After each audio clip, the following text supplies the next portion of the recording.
ورحمة الله وبركاته. إن الحمد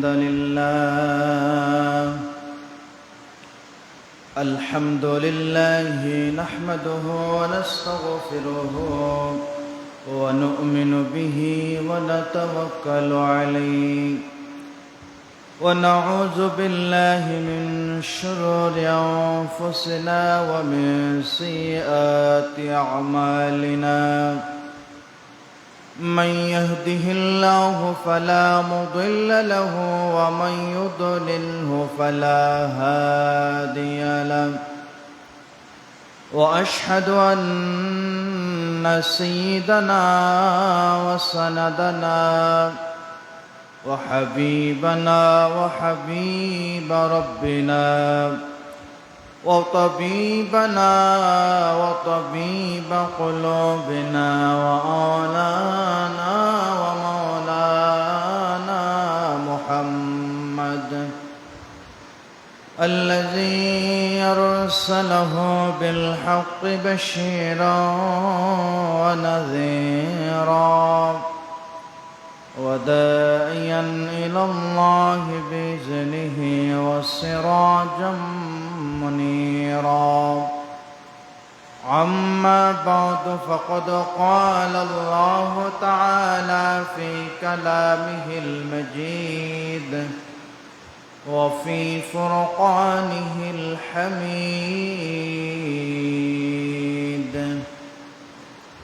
أعوذ بالله من الشيطان الرجيم.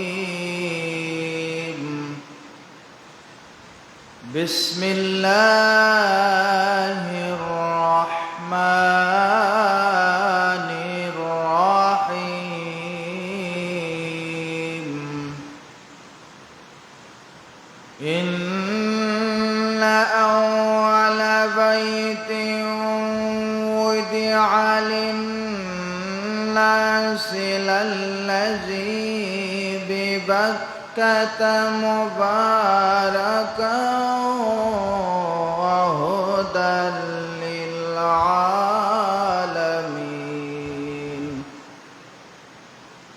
فيه آيات بينات مقام إبراهيم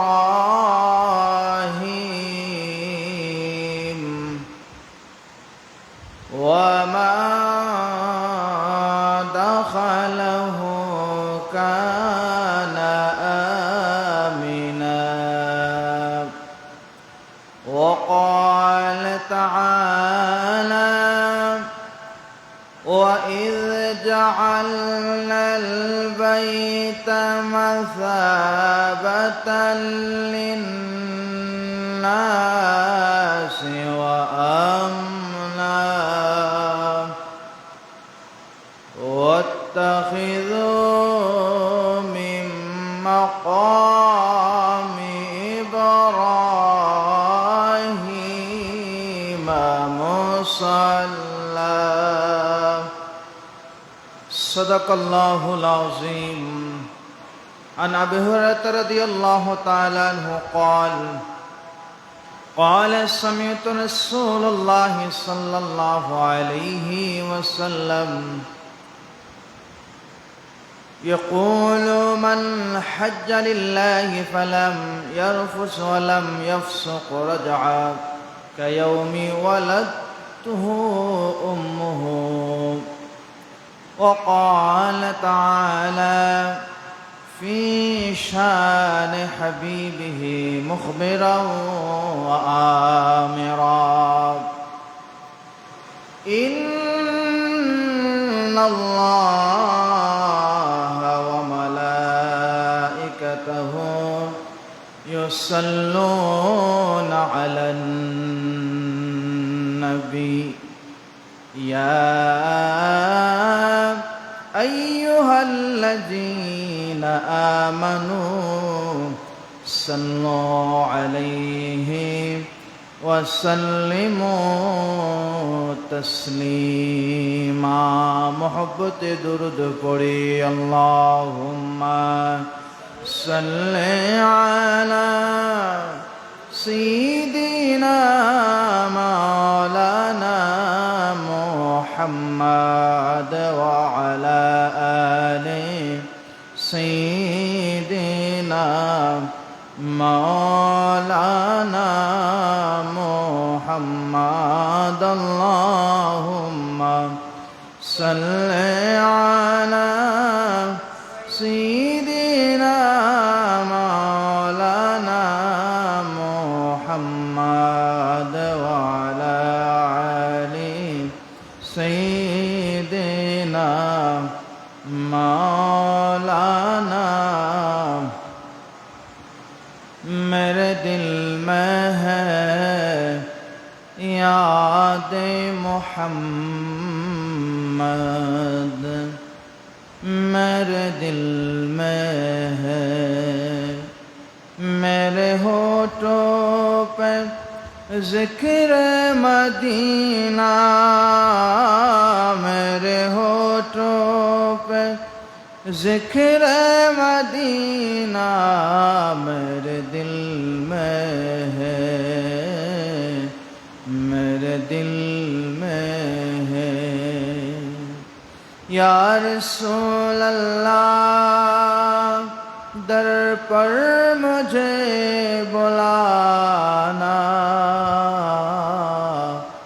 आका मदीने वाले बिगड़ी मेरी बनाना अल्लाहुम्मा सल्ले अला सय्यिदिना मौलाना मुहम्मद व अला आलि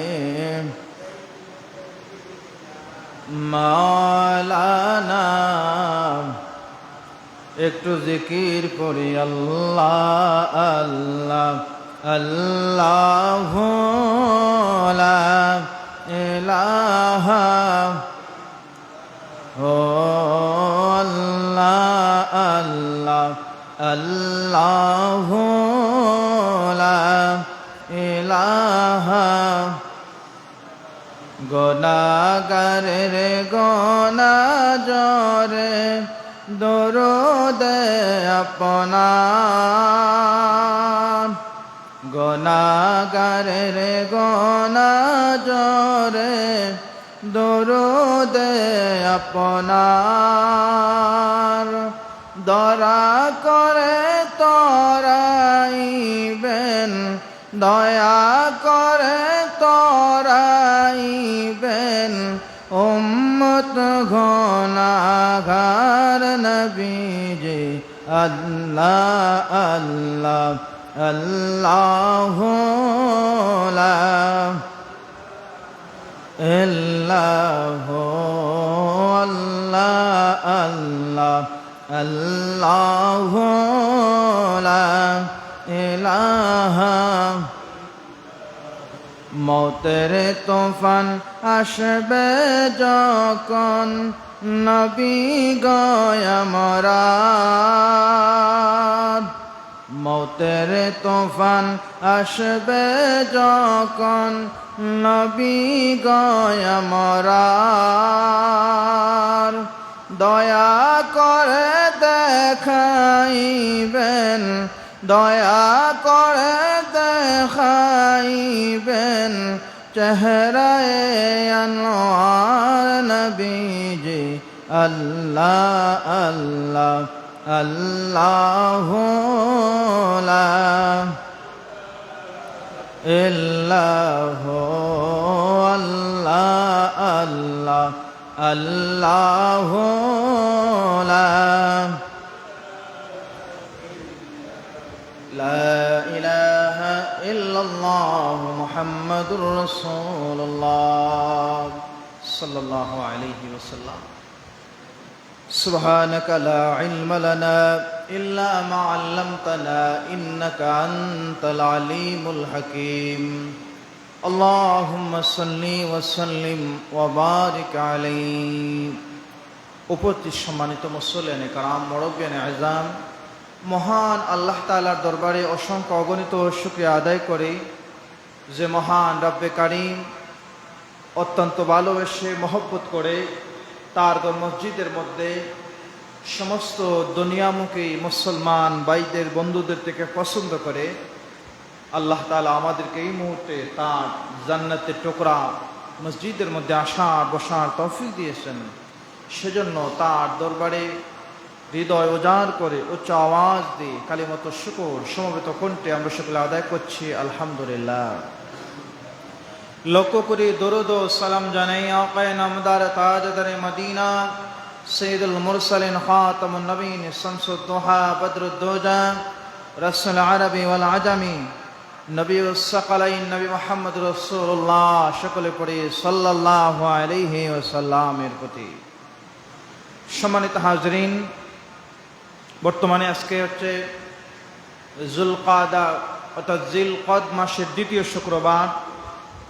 হজের মাসসমূহের মধ্যে জিলকদ মাস হচ্ছে অন্যতম। জিলকদ মাস থেকেই হাজিরা হজের প্রস্তুতি নেন। আল্লাহ পাক যাদের উপর হজ ফরজ করেছেন এই সামর্থ্যবান মানুষরা ইতিমধ্যে অনেকেই আমাদের দেশ থেকে হজের মধ্যে রওনা দিয়ে গেছেন। আজকে আমরা যেহেতু হজের মাস, হজের সংক্ষিপ্ত ইতিহাস, হজের কিছু ফজিলত জানব। এজন্য জানব একজন মুসলমানের আমাদের 5টি স্তম্ভর মধ্যে একটি হচ্ছে হজ। হজ কাদের জন্য? সামর্থ্যবানদের জন্য।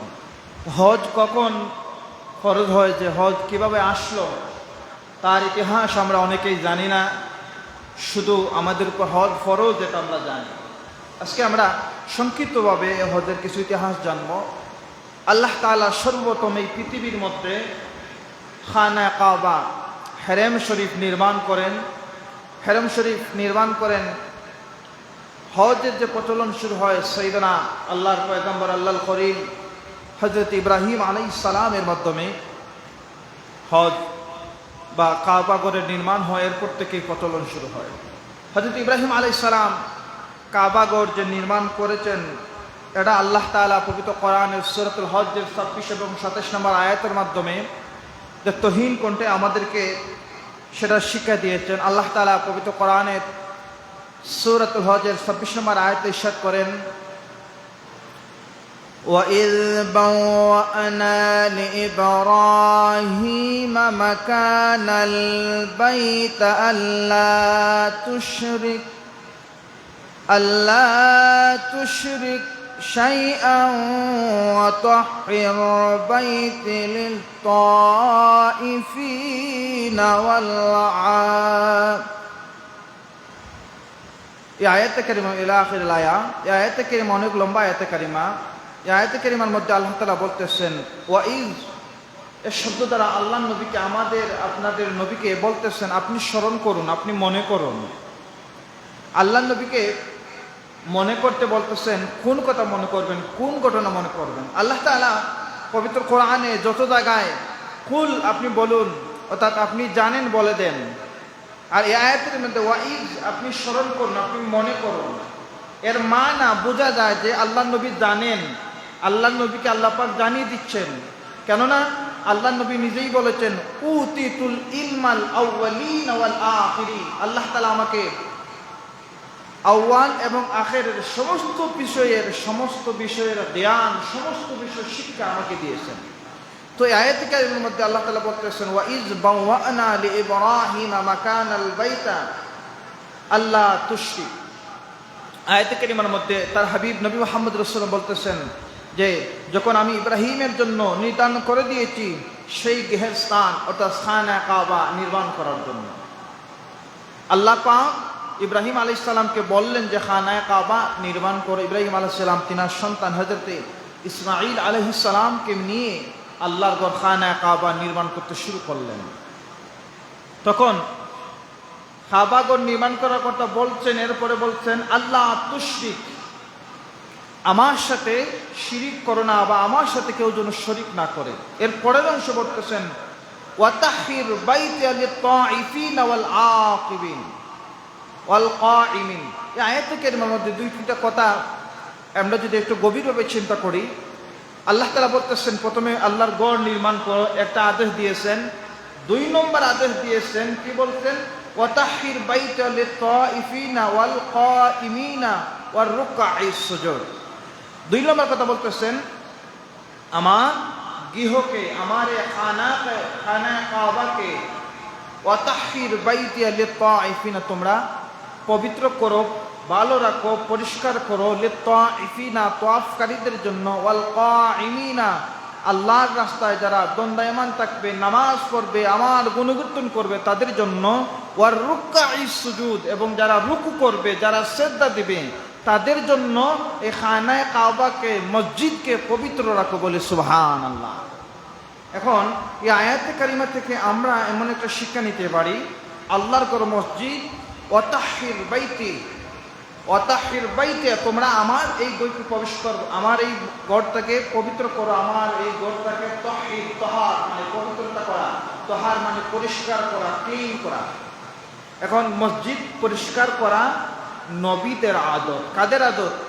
মসজিদকে পরিষ্কার রাখা, মসজিদকে তাহারাত করা নবীদের আদত। কোন নবীর আদত? আমার নবীর পিতা, সমস্ত মুসলিম জাহানের পিতা, মিল্লাত আবিকুম ইব্রাহিম, ইব্রাহিম আলাইহিস সালামের সুন্নাত হচ্ছে আল্লাহর ঘর পবিত্র করা, আল্লাহর ঘর পরিষ্কার করা বলে সুবহানাল্লাহ। এজন্য মাঝে মাঝে সুযোগ হলে আল্লাহর ঘর মসজিদ পরিষ্কার করতে হবে। আবার আমাদের কিছু ভাই অনেক জায়গায় দেখা যায়, আপনাদের এখানে পাই নেই, মসজিদে আসলে তিনার নজর থাকে। আমার বাস্তব অভিজ্ঞতা হয়েছে যে টাইলসের স্কাটিকের মধ্যে দুলা লাগছে, মসজিদ কেন পরিষ্কার করে না, খাদিম কেন পরিষ্কার করে না, মসজিদে প্রবেশ করে হামকি দুমকি, মসজিদ কি বেতন যে দেয় এগুলোকে হালাল করে দিবে না, চকুতে লাগে না, একদম এইভাবে বলতেছেন। অথচ আল্লাহর কোরআন বলে দিচ্ছেন, ওয়াতাহির বাইতিয়া, তোমরা আমার ঘরকে পবিত্র রাখো। নবীগণ পর্যন্ত যে ঘর পবিত্র রাখেছেন, পরিষ্কার করেছেন, এই ঘরে এসে আপনি আরেকজনকে হুকুম করতেছেন, এরকম মানুষ আছে। আলহামদুলিল্লাহ আপনাদের এখানে পাই নাই, যার সামনে ময়লা পড়ছে আপনারা সাথে সাথে পরিষ্কার করেন, এটা ভালো গুণ। আল্লাহর ঘর মসজিদ যারা পরিষ্কার করে তাদের অন্তরকে আল্লাহ পাক পরিষ্কার করে দেন বলে সুবহানাল্লাহ। আরেকটা কথা মনে পড়লো, মসজিদের যে আমাদের যে হাম্মামখানা, হাজতের যে ব্যবস্থা, আমি এমনও পেয়েছি মসজিদের মুতাওয়াল্লি, তিনি শুক্রবার দিন এই পরিমাণ গ্লাস লাগাইয়ে ফজরের নামাজ পড়ে সব মুসল্লি চলে গেছেন, এমনকি ইমাম সাহেব মসজিদের হুজরায় চলে গেছেন, কেউ নাই, নিজে গ্লাস লাগিয়ে মসজিদের হাম্মামখানাগুলো পরিষ্কার করেন। এটার মধ্যে অনেক ফজিলত আছে। যারা আল্লাহর ঘরকে পবিত্র রাখে, পরিষ্কার রাখে, সুন্দর রাখে, তাদের ইমানটাকে আল্লাহ পাক পবিত্র করে দেন, ইমানের মজবুতি করে দেন সুবহানাল্লাহ। তো যে কথা বলছিলাম, আল্লাহ পাক বলতেন ইব্রাহিম নবীকে যে তুমি পবিত্র করো মসজিদকে, কিসের জন্য? লিত-তাইফিনা, তাওয়াফকারীদের জন্য, ওয়াল কাইমিনা, দাঁড়িয়ে আমার গুণকীর্তন কারীদের জন্য, ওয়ার রুকআই, রুকুকারীদের জন্য, ওয়াস সুজুদ, সিজদাকারীদের জন্য এই মসজিদটাকে পবিত্র করো। আল্লাহ পাক হযরত ইব্রাহিমকে বললেন যে মসজিদ ইব্রাহিম আলাইহিস সালাম নির্মাণ করলেন, এবং হযরত ইব্রাহিম আলাইহিস সালাম যখন মসজিদ নির্মাণ করতেছেন, এক পর্যায়ে দেখা যাচ্ছে তিনি যখন মসজিদটাকে উঁচু করতে গেলেন, একটা অবস্থায় তিনি মসজিদের আর উপরের দিকে যেতে পারতেছেন না, এই সীমানা বা এই ক্ষমতা তিনার নাই। তখন আল্লাহর পক্ষ থেকে একটা পাথর দেওয়া হলো, এমন একটা পাথর যে পাথরটা ইব্রাহিম আলাইহিস সালাম পাথরে দাঁড়াইছেন, যখন উপরের ওটার প্রয়োজন, পাথর আল্লাহর হুকুমে উপরে উঠছে, ইব্রাহিম আলাইহিস সালামকে কাজে সুযোগ করছে সুবহানাল্লাহ। যখন ডান দিকে যাবার প্রয়োজন, উপরে উঠে এই পাথরটা আল্লাহর পয়গম্বর ইব্রাহিম আলাইহিস সালামকে ডান দিকে নিয়ে গেছে। বাম দিকে যাবার প্রয়োজন, এই পাথরটা আল্লাহর পয়গম্বরকে বাম দিকে নিয়ে গেছে। আরো উপরে ওঠার প্রয়োজন, সাদে ওঠার প্রয়োজন, এই পাথর আল্লাহর পয়গম্বরকে সাদে তুলে দিয়েছে বলে সুবহানাল্লাহ। এজন্য যারা উমরা এবং হজের মধ্যে গেছেন, মাকামে ইব্রাহিমের ছাপ আছে, পাথরের মধ্যে ছাপ আছে। আল্লাহ পাক রব্বুল আলামিন নিদর্শন, অমিন আয়াতিহি, আমার তাহার নিদর্শন, আল্লাহর নিদর্শন রেখেছেন এই পাথরের মধ্যে। ইব্রাহিম আলাইহিস সালামের ছাপ আল্লাহ পাক রেখেছেন। এখনো মাকামে ইব্রাহিম আছে না? যাদের সম্ভব হয় মাকামে ইব্রাহিমে 2 রাকাত নফল নামাজ পড়বেন, এটা আল্লাহর নবীর আদত। আল্লাহর নবী এই জায়গার মধ্যে নামাজ পড়েছেন। আল্লাহ পাক রব্বুল আলামিন পবিত্র কোরআনে তো বলে দিচ্ছেন, ওয়াত্তাখিযু মিন মাকামি ইব্রাহিম মুসাল্লা, ইব্রাহিম আলাইহিস সালামের মাকামগুলো তোমাদের জন্য নামাজের মুসাল্লা, উচ্চ আওয়াজ দিয়ে বলে সুবহানাল্লাহ।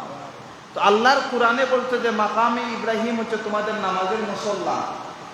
এই মসজিদের কথা, এই জায়গার কথা বলছেন। এই জায়গার মধ্যে গিয়ে যখন আপনি দাঁড়াবেন আর আল্লাহর কোরআনের আয়াতটা আপনার কর্ণক হবে, একটু চিন্তা করবেন, হৃদয় দিয়ে দেখবেন, ঈমান আপনার আরো বেড়ে যাবে। সুবহানাল্লাহ। তো আল্লাহ পাক রব্বুল আলামিন হযরত ইব্রাহিম আলাইহিস সালামকে মসজিদ নির্মাণের জন্য বললেন। আল্লাহর পয়গম্বর খানায়ে কাবা নির্মাণ করলেন। এরপর আল্লাহ পাক রব্বুল আলামিন বলে দিচ্ছেন, ওয়াআযিন ফিন-নাসি বিল-হজ্জি ইয়াতুকা রিজালান وعلى كل ضامر يأتين من كل فج عميق। আল্লাহ পাক এরপর ইব্রাহিম আলাইহিস সালামকে বললেন, ওয়াআযিন, আযান মানে মানুষকে আহ্বান করো, মানুষকে জানিয়ে দাও, মানুষের কাছে বার্তা পৌঁছে দাও, বিল হজ্জি, হজের জন্য মানুষের কাছে বার্তা পৌঁছে দাও। আল্লাহ পাক কাকে বললেন? ইব্রাহিম নবীকে বলছেন যে ইব্রাহিম তুমি মানুষের কাছে, ওয়াআযিন, মানুষের কাছে পৌঁছে দাও, মানুষের কাছে খবর দাও। কিসের জন্য? বিল হজ্জি, হজের খবরটা পৌঁছে দাও। যখন তারা তোমার কাছে আসবে এবং সর্বপ্রকার, সেই সময় তো উটের প্রচলন ছিল, উটের সোয়ার হয়ে তারা আসবে, দূর দূরান্ত থেকে পথ অতিক্রম করবে, তুমি তাদের কাছে এই হজের বার্তাটা পৌঁছে দাও। ইব্রাহিম আলাইহিস সালাম যখন খানায়ে কাবাগর নির্মাণ করেছিলেন ইসমাইলকে নিয়ে, তখন এই জায়গাটি ছিল মরুময়। অত্র এলাকার বিশাল একটা এরিয়া জুড়ে কোনো মানুষের অবস্থান ছিল না। ইব্রাহিম আলাইহিস সালাম আল্লাহকে বললেন যে আল্লাহ, তাফসীরের মধ্যে আসছে যে আমি যে মানুষকে দাওয়াত দিব, হজের জন্য বলবো, এখন আমার আওয়াজ তো বেশি দূর যাবে না, তাহলে মানুষকে আমি কিভাবে পৌঁছাবো? তখন আল্লাহর পক্ষ থেকে বলা হলো, তুমি দাওয়াত প্রকাশ করো, আর মানুষের কাছে পৌঁছে দেওয়ার দায়িত্ব হচ্ছে আমি আল্লাহর। বলি সুবহানাল্লাহ। এরপর ইব্রাহিম আলাইহিস সালাম মানুষকে হজ্জের জন্য দাওয়াত দিলেন, আর এই দাওয়াতটা পৃথিবীর সমস্ত মুসলমানদের কলবের মধ্যে আল্লাহ পাক রব্বুল আলামিন পৌঁছে দিয়েছেন। বলি সুবহানাল্লাহ। এখন প্রশ্ন আসতে পারে, ইব্রাহিম আলাইহিস সালামের যুগে যারা ছিল তাদের কানে বা তাদের অন্তরে আল্লাহ পাক হজের কথা পৌঁছাইছেন। এখন ইব্রাহিম আলাইহিস সালামের পরে আমরা প্রায় 2-2.5 হাজার বছর পরে যে আমরা আসছি, আমরা এই সংবাদ কিভাবে পেলাম?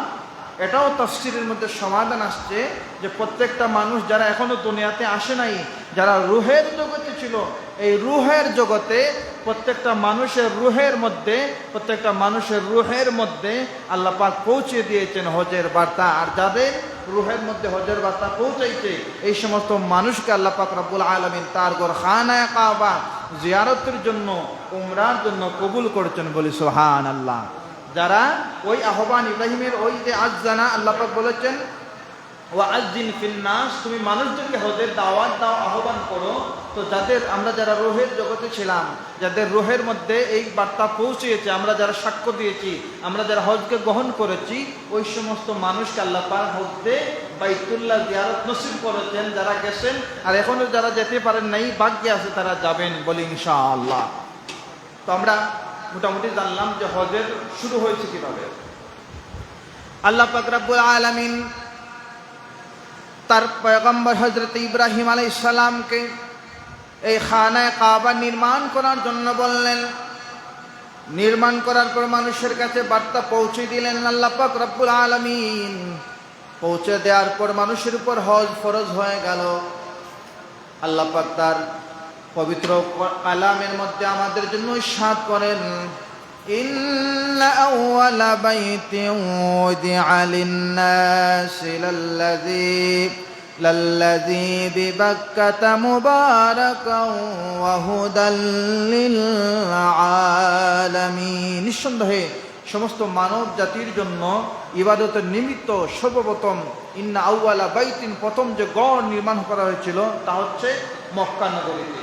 পৃথিবীর মধ্যে ইন্না আউওয়ালা বাইতিন উদিআ লিন-নাস, প্রথম যে গড়, আল্লাহর কোরআন বলে দিচ্ছে সূরাতুল আলী ইমরানের মধ্যে আল্লাহ পাক বলছেন যে পৃথিবীর প্রথম নির্মাণিত যে গড়, সেটা অবশ্যই হচ্ছে আল্লাহর খানায়ে কাবা। এরপর আল্লাহ পাক বলতেছেন, ফীহি আয়াতুম বাইয়িনাতিম মাকামু ইব্রাহিম, এটা এমন গড় যে গড়ের পাশে রয়েছে ফি আয়াতুন নিদর্শন। কিসের নিদর্শন রয়েছে? মাকাম ইব্রাহিম, ইব্রাহিম আলাইহিস সালাম নিদর্শন এই গড়ের পাশে আছে। এরপর আল্লাহ পাক বলতেছেন ওয়ামান দাখালাহু কানা আমিনা, যারা এই গড়ে প্রবেশ করবে কানা আমিনা, এই মানুষগুলো আল্লাহ পাক আল্লাহর পক্ষ থেকে নিরাপত্তার নগরীতে প্রবেশ করলো, এই মানুষগুলো নিরাপদ হয়ে গেল, বলে সুবহানাল্লাহ। তো যারা হজে যাইবেন খানা কাবার মধ্যে অবস্থান করে ওই মানুষগুলো আল্লাহর কোরআনের ভাষায় আল্লাহর পক্ষ থেকে ওই মানুষগুলো আল্লাহ পাক নিরাপত্তা দিলেন। এখন প্রশ্ন আসতে পারে যে আল্লাহ কিসের নিরাপত্তা দিলেন?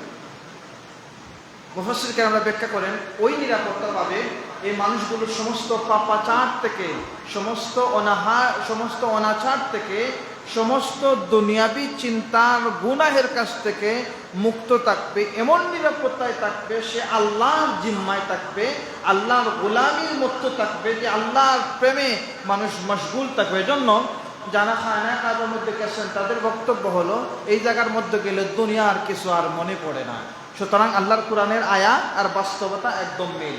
ওমান দাখালাহু কানা আমিনা, যারা এইগুলো প্রবেশ করবে তারা নিরাপদ হয়ে যাবে। কেমন নিরাপদ হবে? এই মানুষগুলো সমস্ত দুনিয়ার পাপাচার থেকে মুক্ত থাকবে, দুনিয়াবী চিন্তা থেকে নিরাপত্তায় থাকবে, সমস্ত কিছু থেকে নিরাপত্তায় থাকবে। কোন নিরাপত্তায়? যে আল্লাহ যেন তার বান্দাকে ডেকেছেন, আল্লাহর জন্য সরাসরি সাক্ষাতের জন্য বান্দা গেছে, আর এই সাক্ষাতের মধ্যে আল্লাহ তাকে তার পর্যবেক্ষণের মধ্যে রাখবেন। আবারও বলে সুবহানাল্লাহ। এরপর আল্লাহ পাক রব্বুল আলামিন পবিত্র কোরআনের মধ্যে ইরশাদ করেন এই হজ কাদের জন্য ফরজ। আল্লাহ পাক তো বললেন যে এটা প্রথম গড়, এখানে ইব্রাহিমের নিদর্শন আছে, এরপর যারা এখানে যাবে এই মানুষগুলো নিরাপদ হয়ে যাবে। এখন কারা যাবে? এটাও আল্লাহর কোরআনে আল্লাহ পাক বলে দিচ্ছেন সূরাতুল আল ইমরান এর মধ্যে আল্লাহ পাক বলছেন ওয়ালিল্লাহি আলান নাসি হিজ্জুল বাইতি মান ইসতাতা ইলাইহি সাবিলা। আল্লাহ পাক বলে দিচ্ছেন এগর আল্লাহ পাক ওয়ালিল্লাহি আলান নাসি হিজ্জুল বাইতি মান ইসতাতা ইলাইহি সাবিলা। এটা এমন একটা গড় মানবজাতি সৃষ্টির জন্য দায়িত্ব দেয়া হয়েছে, বা যাদের উপরে আল্লাহ পাক রব্বুল আলামিন এই গড়ের জিয়ারত করা সামর্থ্য দিয়েছেন, যারা যেতে পারবে এই সমস্ত মানুষ যেন তাড়াতাড়ি এই গড়ের মধ্যে যায়, জিয়ারত করে। তাফসীরের মধ্যে মুফাসসির কেরামরা ব্যাখ্যা করেন অর্থাৎ যাদের উপর হজ ফরজ হয়ে গেছে এই মানুষগুলোর জন্য অতি তাড়াতাড়ি আল্লাহর গড়ে যায়, হজ করে। আর যদি করে না, সেটাও আল্লাহ পাক পরের অংশে বলে দিচ্ছে ওয়ামান কাফারা ফা ইন্নাল্লাহা গানিয়্যুন আনিল আলামিন। কেউ যদি মনে করে যে হজ অস্বীকার করে বা হজ করে না অথচ তার উপর হজ ফরজ, তাহলে সে যেন জেনে নেয় ফা ইন্নাল্লাহা গানিয়্যুন আনিল আলামিন, আল্লাহ সমগ্র সৃষ্টিকুল থেকে সম্পূর্ণ অমুখাপেক্ষী। এই কথা সহজ ব্যাখ্যা হচ্ছে যে আপনি যদি হজ না করেন, আপনি যদি মনে করেন যে আল্লাহর ক্ষতি হবে, এটা ভুল, আপনার ক্ষতি হবে। আপনি যদি মনে করেন যে নামাজ না পড়লে আমার কি, এটা তো আল্লাহর আইন মানছি না, আল্লাহর হয়তো মনে কমতি হয়ে যাবে। যদি এই মসজিদে নামাজে আমি না যাই, হয়তো নামাজটা কবুল হবে না। যদি এই মনোভাব থাকে, আল্লাহ বলছেন যে আল্লাহ তোমার প্রতি মুখাপেক্ষী নন, তোমার নামাজ তুমি পড়লে ভালো, না পড়লেও তোমার জন্য ক্ষতি আছে, এটা আল্লাহ পাক বলে দিচ্ছেন। সম্মানিত হাজিরিন, এজন্য যাদের উপর হজ ফরজ হয়ে গেছে আমরা হজ করে নেব। আল্লাহ পাক রব্বুল আলামিন হজ্জের মাধ্যমে মানুষকে বাইতুল্লাহ, এই যে বাইতুল্লাহর কেন্দ্রস্থল, সমস্ত পৃথিবীর মিডিল অফ দ্য কান্ট্রি হচ্ছে সৌদি আরব, যেখানের মধ্যে হজ পালন করা হয়। এই জায়গার মধ্যে যদি কেউ যায়, মুসলিমদের একটা মহা সম্মেলন হয়। মানুষ চেহারা দেখতে এক মানুষের মতো, কিন্তু তার বাসার পরিবর্তন। বিভিন্ন দেশ থেকে আসছে, কালো রঙের মানুষ, সাদা রঙের মানুষ, বেটে মানুষ, লম্বা মানুষ, কিন্তু এক জায়গায় প্রত্যেকটা মানুষ এক।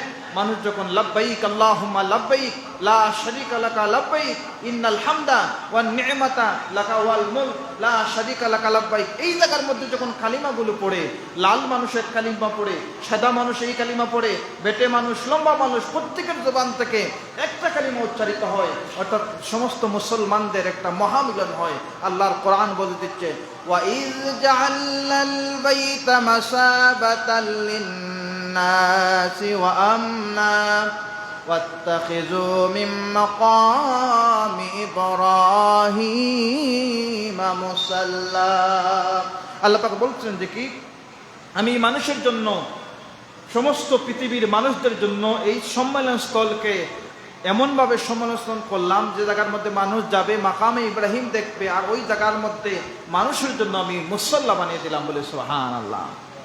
এবং এই হজ হচ্ছে মানুষের জন্য সর্বশ্রেষ্ঠ একটা ইবাদত।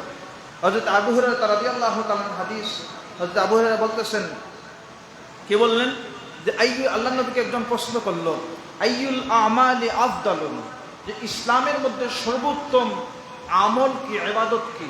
আল্লাহ নবী বললেন, ঈমানু বিল্লাহ, আল্লাহর প্রতি ঈমান আনা।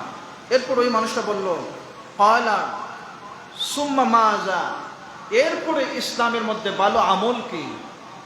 আল্লাহ নবী বললেন, আল জিহাদু ফি সাবিলিল্লাহ, আল্লাহর রাস্তায় জিহাদ করা। ওই ব্যক্তিটা আবার বলল, ক্বালা সুম্মা মাযা, এরপরে কি? তখন আল্লাহর নবী বললেন, হজ্জুল মাবরুর, হজ পালন করা হচ্ছে ইসলামের মধ্যে উত্তম কাজ বলে সুবহানাল্লাহ। এরপর অন্য হাদিসের মধ্যে আসছে, হযরত আবু হুরায়রা থেকে আরেকটা হাদিস আসছে কি আল্লাহ নবী বলতেছেন, ইয়াকুলু মান হাজ্জা লিল্লাহি, কেউ যদি আল্লাহর জন্য হজ করে, ফালাম ইয়ারফুস ওয়ালাম ইয়াফসুক রাজআ কায়াউমিন ওয়ালাদাতহু উম্মুহু, কেউ যদি আল্লাহর জন্য হজ করে সমস্ত ফাহেশা কাজ থেকে, সমস্ত যৌবনমূলক কাজ থেকে মুক্ত থাকে, তাহলে ওই হজ পালনকারীকে আল্লাহর পক্ষ থেকে ঘোষণা হচ্ছে কায়াউমি ওয়ালাদাতহু উম্মুহু, সে এমনভাবে নিষ্পাপ হলো, সেজন্য ওয়ালাদাতহু উম্মুহু, সেজন্য তার মায়ের উদর থেকে জন্ম নেয়া একদম নিষ্পাপ সন্তানের মতো হয়ে গেল। উচ্চ আওয়াজ দিয়ে বলে সুবহানাল্লাহ। এই হজটা কেমন হবে?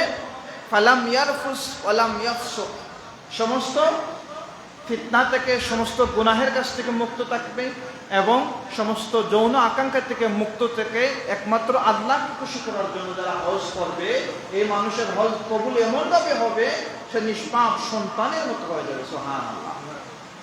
হাজরিন, এবং হজ কবুলকৃত হজ যদি কেউ করতে পারে, আল্লাহ নবীর হাদিস, হযরত আবু হুরায়রা থেকে হাদিসটা বুখারী এবং মুসলিমের মধ্যে আসছে। হাদিসটা হচ্ছে কি, আল উমরাতু ইলাল উমরাতি কাফারাতুন লিমা বাইনাহুমা, আল হজ্জুল মাবরুরু লাইসা লাহু জাযাউন ইল্লাল জান্নাহ। এই হাদিসের মধ্যে আল্লাহ নবী বলেন যে একজন মানুষের এক উমরা থেকে আরেক উমরা পর্যন্ত মধ্যবর্তী যাবতীয় সমস্ত অপরাধ আল্লাহ পাক রব্বুল আলামিন ক্ষমা করে দেন। আর কেউ যদি হজ্জে মাবরুর আদায় করে, অর্থাৎ কবুল হজ আদায় করে, আল্লাহ পাক রব্বুল আলামিন বলে দিচ্ছেন উমরার প্রতিদান তো এক উমরা থেকে আরেক উমরা পর্যন্ত সমস্ত গুনাহ মাফ করে দেন। আর হজ্জে মাবরুর যদি কেউ আদায় করতে পারে, তার প্রতিদান হচ্ছে কি, লাইসা লাহু জাযাউন ইল্লাল জান্নাহ, আল্লাহ পাক রব্বুল আলামিন এই হজের প্রতিদান হিসাবে মানুষটাকে জান্নাত দান করবেন। সুবহানাল্লাহ। আমরা জানলাম যে হজ করলে আল্লাহর পক্ষ থেকে নিয়ামত থাকবে। এখন আমরা জানবো এই হজটা কাদের উপর ফরজ। হজ ফরজ হচ্ছে ওই সমস্ত মানুষের উপর যাদের উপর যাকাত ফরজ, যাদের উপর যাকাত ফরজ মোটামুটি উনি তো সামর্থ্যবান মানুষ, এই সমস্ত সামর্থ্যবান মানুষের উপর আল্লাহ পাক হজ করছেন। এখন হজ জীবনে কয়বার ফরজ? অনেকে আছেন প্রতি বছর হজ করেন। হজ জীবনে একবার আপনার জন্য ফরজ। যখনই আপনার উপর ফরজ হয়ে গেছে, আপনি দেরি না করে, অতি তাড়াতাড়ি, অজুহাত না করে তাড়াতাড়ি হজটা, ফরজ ইবাদতটা আপনার পালন করে নেওয়া হচ্ছে ইসলামের মধ্যে আবশ্যক।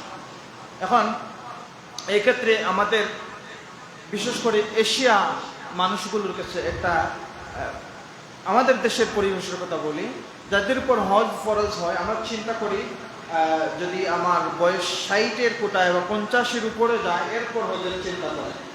অথচ আপনার উপর হজ ফরজ হয়ে গেছে 35 বছরে, 30 বছরে আপনার উপর হজ ফরজ হয়ে গেছে।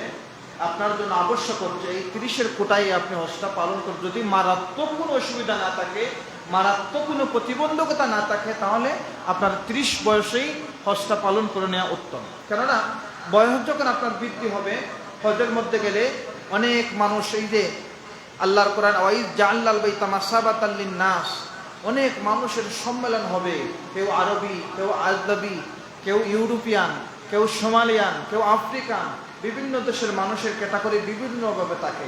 এই মানুষের সম্মেলন স্থলে আপনি টিকে থাকাও একটা শক্তি প্রয়োজন আছে। হজের ক্ষেত্রে শারীরিক সুস্থতা অত্যন্ত গুরুত্বপূর্ণ। এখন আপনার হজ ফরজ হয়েছে 30-এ, আপনি 60-এ গেছেন, 50-এর পরে গেছেন, আপনার শারীরিকভাবে দুর্বল হয়ে গেছেন। আপনি যে সাফা মারওয়া সাই করবেন, আপনি যে তাওয়াফ করবেন, আপনি যে বিভিন্ন পাহাড়ে যাবেন, আপনি বিভিন্ন সম্মেলনে যাবেন, এই যে লক্ষ লক্ষ মানুষের মধ্যে আপনার টিকে থাকাটাও আপনার জন্য কষ্টকর হয়ে যাবে। এজন্য হজের ক্ষেত্রে যাদের উপর হজ ফরজ, সুস্থ অবস্থায় যেন তিনি হজ আদায় করেন। একবার আপনি হজ পালন করেছেন, আপনার ফরজ আদায় হয়ে গেছে। এরপর আপনি যতবার হজ করবেন নফল ইবাদত হিসাবে গণ্য হবে। এরপর হজ ফরজ সুস্থ মানুষের জন্য, সাবালক মানুষের জন্য। নাবালক যারা হজের মধ্যে আপনারা যান তাদের উপর হজ ফরজ নয়, তবে আল্লাহর ঘর খানায় কাবা জিয়ারতের ক্ষেত্রে আপনার সন্তানদেরকে আপনি নিয়ে যেতে পারেন, অসুবিধা নেই। এরপর হজের ক্ষেত্রে আমরা যেটা করি, যাদের উপর হজ ফরজ হয়ে গেছে, হজ করার ক্ষেত্রে যে তাকওয়া, এমন মনোভাবের তাকওয়া নিয়ে হজ করতে হবে যে আমার আল্লাহ যেন আল্লাহ যে আমার উপর একটা আমানত বা আমার উপর একটা ফরজ ধার্য করেছেন, এই ফরজ ইবাদত। হজ কিন্তু একটা ইবাদত, খুব গুরুত্বভাবে খেয়াল করবেন। হজ কিন্তু ইবাদত। নামাজ যেভাবে ইবাদত, রোজা যেভাবে ইবাদত, যাকাত যেভাবে ইবাদত, হজও কিন্তু সমানভাবে ইবাদত। কেননা হজের সংজ্ঞায় বলা হচ্ছে নির্দিষ্ট সময়ে, নির্দিষ্ট পন্থায়, নির্দিষ্ট মাধ্যমে, নির্দিষ্ট জায়গায় আপনাকে হজের মেকাতগুলো, হজের আওকাতগুলো আপনাকে পালন করতে হবে। এটা ইবাদত। তো এই ইবাদতের ক্ষেত্রে প্রত্যেকটা ইবাদতের তারতিব ঠিক রেখে, তারতিব জানা না থাকলে জেনে নিয়ে পরিপূর্ণভাবে হজ করা উদ্দেশ্য আপনার থাকতে হবে।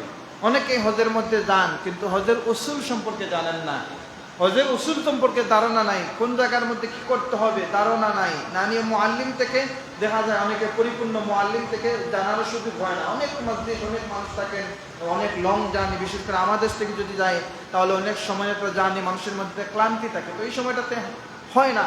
এজন্য যাদের উপর হজ ফরজ হয়ে গেছে, আজ থেকেই আপনি হজ সম্পর্কে, বর্তমানে তো অনেক ভিডিও পাওয়া যায়, অনেক বই, যারা পড়া জানেন অনেক বই আছে পাওয়া যায়, সঠিক ইখলাস যুক্ত আলিম যারা লিখেছেন হজের পদ্ধতিগুলো, হজের কার্যপ্রণালীগুলো, তাদের থেকে বইগুলো শিখে আমরা হজ সম্পর্কে জানবো। এরপর হজের ক্ষেত্রে আমরা এমন একটা হজ হবে, হজ মানুষের এমনভাবে একটা আল্লাহর প্রতি এমন একটা তৈরি করে, মহব্বত তৈরি করে। হজের মধ্যে গেলে আপনি ইসলামের অনেক নির্দেশনগুলো দেখবেন, ইসলামের অনেক নির্দেশনগুলো দেখবেন, ওই জায়গার মধ্যে ইসলামের এই জিনিসটা ঘটেছে।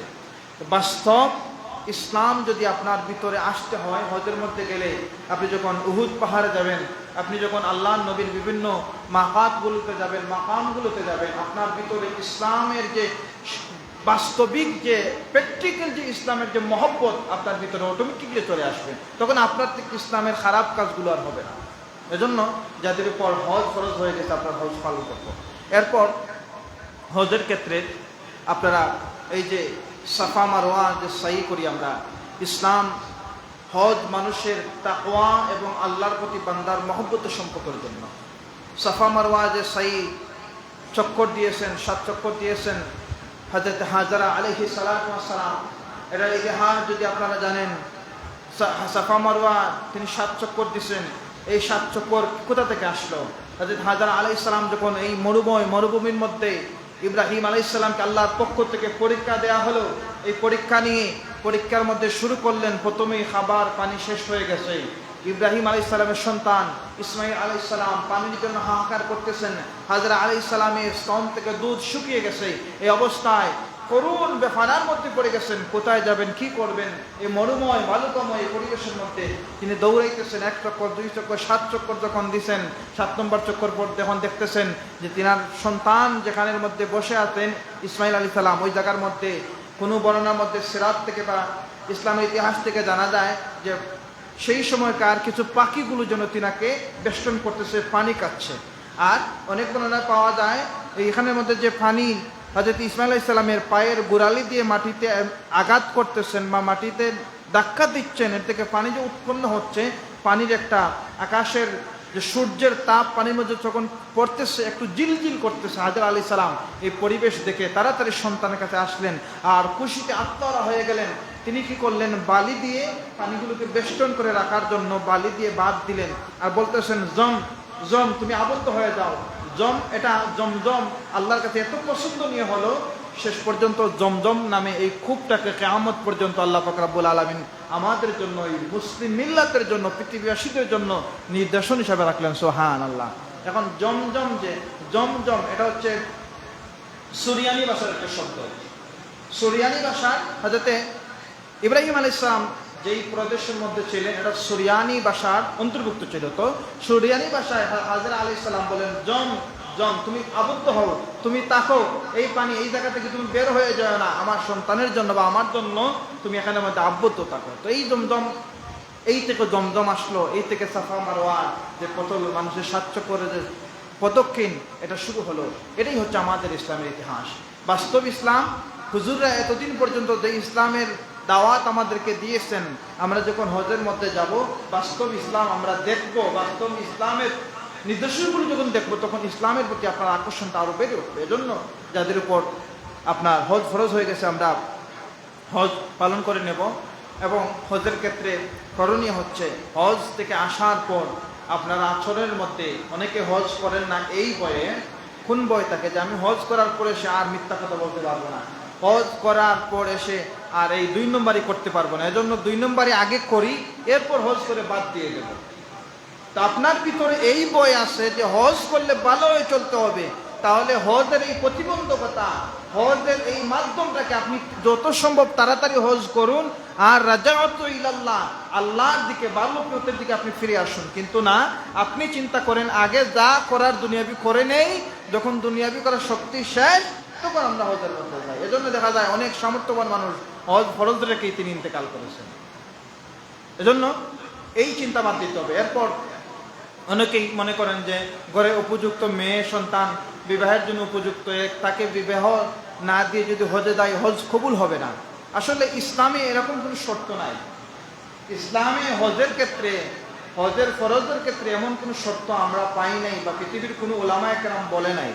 তবে এক্ষেত্রে আপনার যে করণীয় বা পালনীয় যে বিষয়টা হচ্ছে, আপনি একজন ঘরের পরিচালক, ঘরের কর্তা, আপনার সন্তান যদি বিবাহ উপযুক্ত থাকে, আপনি তাকে তাড়াতাড়ি একজন সুপাত্রের হাতে তুলে দেন। এরপর আপনি 1 মাস 1.5 মাস পর্যন্ত আল্লাহর বাড়িতে অবস্থান করবেন, মক্কা মদিনা অবস্থান করবেন। এই সময়টাতে আপনার পরিবার পরিচালনার জন্য খাদ্য মজুদ রাখতে পারেন। পরিবার পরিচালনার জন্য যা কিছু প্রয়োজন, আপনি এগুলো তাদেরকে দিয়ে আল্লাহর খানায় কারোর মধ্যে যেতে পারবেন। এখন যদি মনে করেন আমার অভিভাবক নাই, আমার খরচের মানুষ নাই, আমি কেমনে করে যাব, এই চিন্তা আপনাকে পরিহার করে ইতিবাচক চিন্তায় আসতে হবে। আপনি ব্যবস্থা করে আল্লাহর খানায় কারোর মধ্যে জিয়ারত করবেন। খানায় কাবার জিয়ারতের ক্ষেত্রে এই যে বললাম যে আগে মিথ্যা বলি, বাদে ছাড়বো, এই চিন্তা করা যাবে না।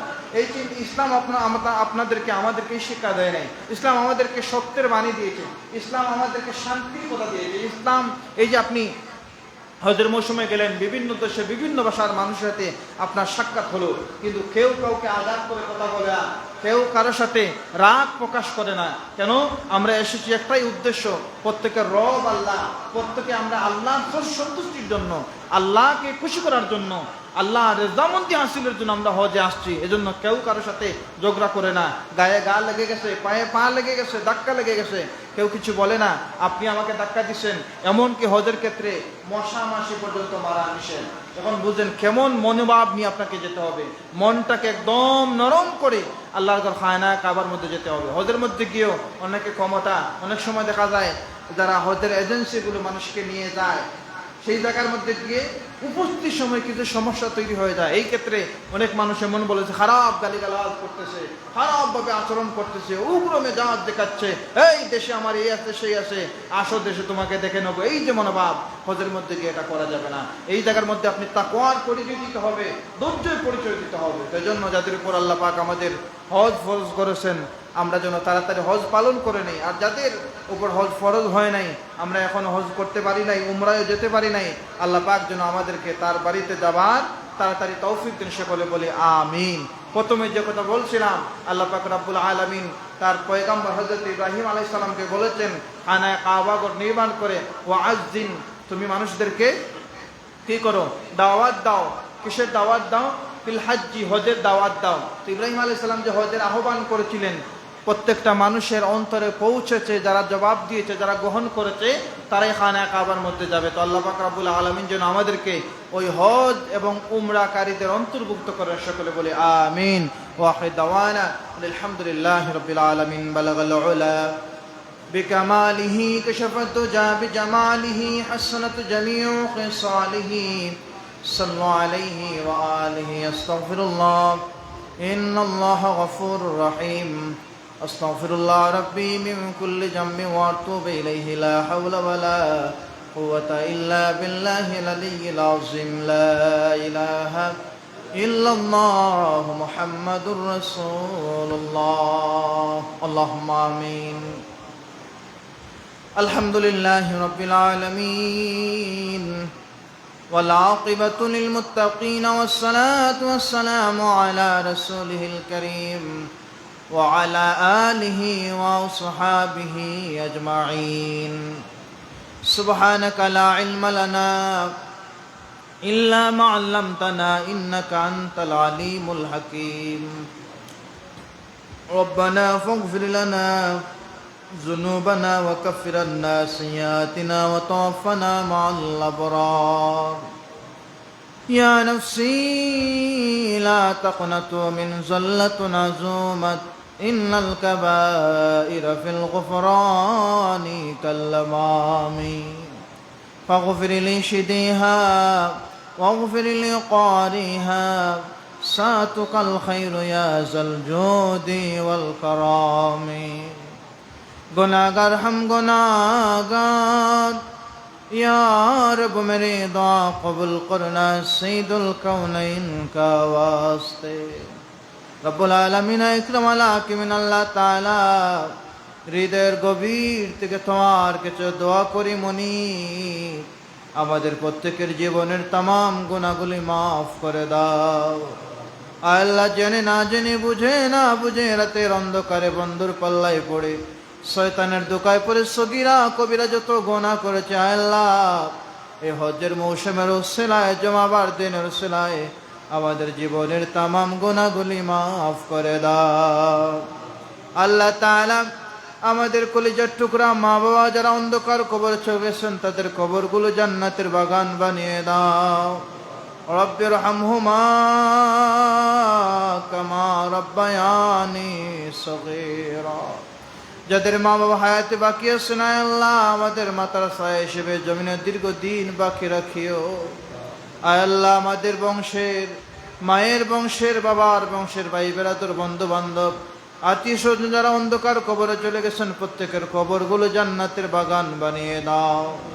রব্বুল আলামিন, আল্লাহ অনেক মানুষ যাদেরকে মহব্বত করেছো, ভালোবেসেছো, তোমার বাড়ির জন্য আহ্বান করেছো, আয় আল্লাহ আমাদেরকে তোমার বাড়ি, তোমার হাবিবের বাড়ি জিয়ারতের জন্য উপযুক্ত করে দাও। বারবার হারমান শরীফের জিয়ারত নসিব করে দাও। এবছর যারা হজের মধ্যে গেছেন, আল্লাহ পরিপূর্ণভাবে তাদের হজ করার তৌফিক দাও। রব্বুল আলামিন এই মুহূর্তে খানায়ে কাবায়, আরাফার জমিনে, মুজদালিফার জমিনে তোমার হাবিবের রওজার পাশে দাঁড়িয়ে দাঁড়িয়ে কত মানুষ চোখের পানি ছেড়ে ছেড়ে জাহান্নামের আগুন হারাম করতেছে, আল্লাহ তাদের দোয়ার সাথে আমাদের দোয়ার তাল্লুক করে দাও আর আমাদেরও মাফ করে দাও। আল্লাহ অনেক ভাই বেরাদর, বন্ধু বান্ধব, মা বোনরা অন্তরে দুঃখ নিয়ে হাত বাড়িয়েছেন, আমাদের অন্তরের জ্বালাটুকু তোমার কুদরত থেকে মিটিয়ে দাও। রব্বুল আলামিন ইকরাম হাকিমিন আল্লাহ আমাদেরকে দুনিয়ার অহংকারী জালিম বানিও না, আল্লাহ আমাদেরকে মজলুম বানিও না। আমাদের যার যেটুকু প্রয়োজন তোমার কুদরত থেকে তার আয়োজন করে দাও। মৌতের আগে আগে মৌতের সামান্যটুকু জোগাড় করার তৌফিক আমাদের দাও। তাকাব্বাল মিন্না ইন্নাকা আনতাস সামিউল আলিম ওয়া তুব আলাইনা ইন্নাকা আনতাত তাওয়াবুর রহিম।